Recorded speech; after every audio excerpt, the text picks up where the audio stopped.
దొంగలు మీరేనా? రాత్రి 2 అవుతున్నది. దొంగలు టైపులు నువ్వేం చేస్తున్నావు? మీకు ఇటైతే కాదురా.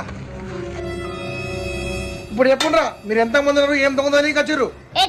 ఇంకా గోడ కూడా దొంగలే. దొంగలు అంటున్నావు మరి ఆడేం చేస్తుర్రా? గోడల దుంకాలు ఆలోచిస్తున్నాం. గోడ దుంకి ఏం చేయాలనుకుంటుర్రా?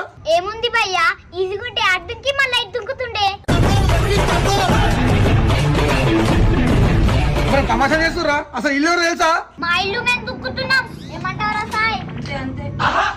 ఏమన్నా సాయి మీ ఇల్లా? ఆవ్, మా సాయ్ వాళ్ళ మామ ఇల్లు. ఏమంటావు ఇప్పుడు? అచ్చా, మీ మామ పేరు చెప్పురా. వాళ్ళ మామ పేరు మీకెందుకు చెప్పాలా? ఏమంటారా సాయ్? చెప్పాలరా, ఎందుకంటే ఇది మా ఇల్లు. అది మామ తినరా? ఆగమాగమైతుంది అలా.